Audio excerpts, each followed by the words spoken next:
Carlos Dias, a saúde é um problema congênito. Entra governo, sai governo, continua sendo um problema grande para todos. O que você tem a nos propor?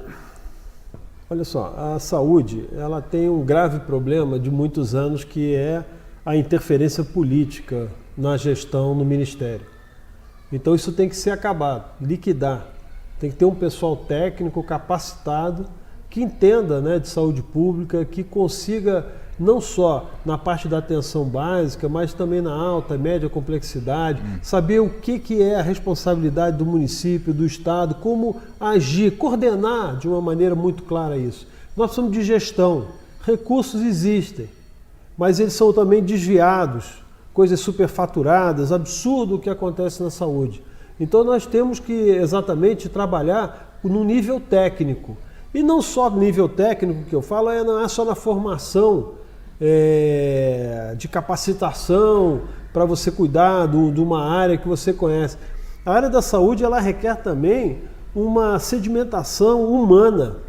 A pessoa tem que entender que aquilo que você faz ou deixa de fazer, ele impacta diretamente uma pessoa que está fragilizada, que pode ser alguma coisa menor de saúde ou pode ser uma situação extrema.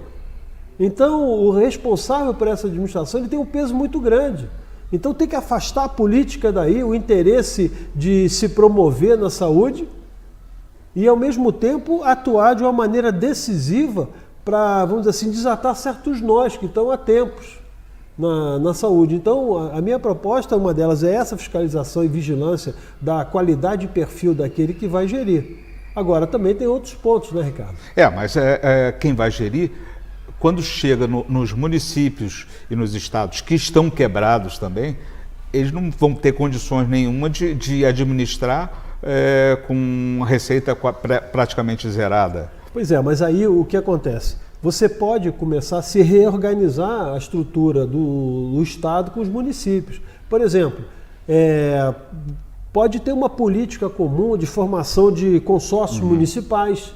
Você pode trabalhar, por exemplo, em áreas que são muito pesadas de investimento, por exemplo, os exames de alta complexidade, média complexidade, você ter tomógrafos, ter uma série de equipamentos que você pode, em determinadas regiões, estabelecer um consórcio. A mesma coisa seria nas cirurgias, né, nos cuidados assim mais especiais. Você tem vocações e regiões que você pode estabelecer hospitais de referência e que podem ser bancados por essa estrutura comum. É lógico que precisa haver essa descentralização. A descentralização significa mais recurso na ponta para o município. O Ministério tem que passar mais. E o Estado também se organizar, por exemplo, em setores mais pesados, mais robustos. Por exemplo, a UTI neonatal.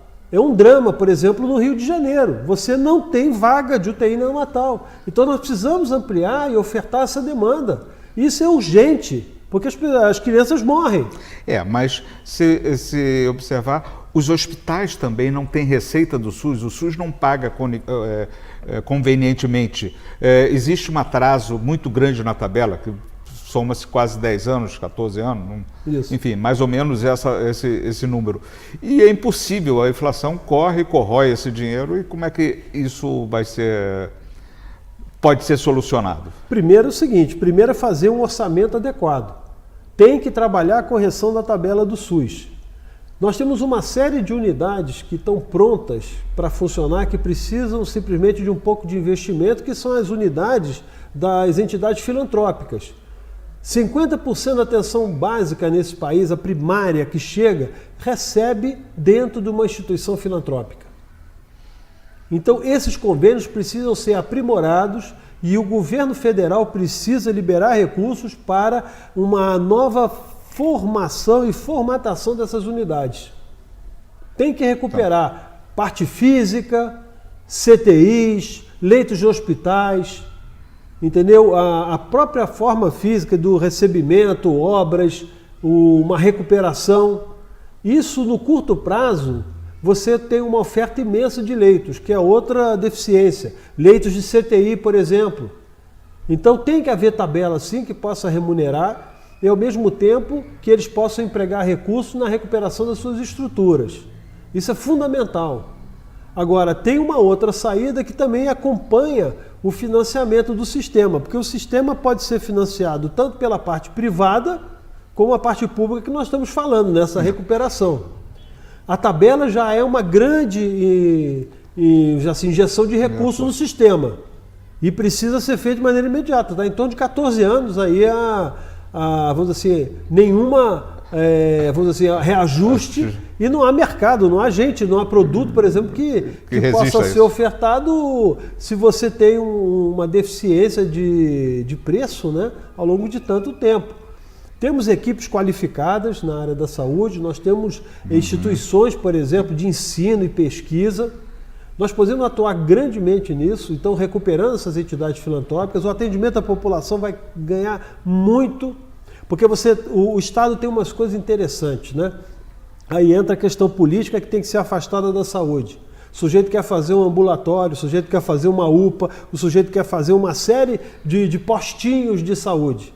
Só que você tem, por exemplo, uma série de unidades filantrópicas, santas casas, com consultórios que não estão funcionando, com leitos que não estão funcionando, e que você recuperando aquilo é muito menor do que você fazer, por exemplo, um hospital novo, um posto de saúde novo.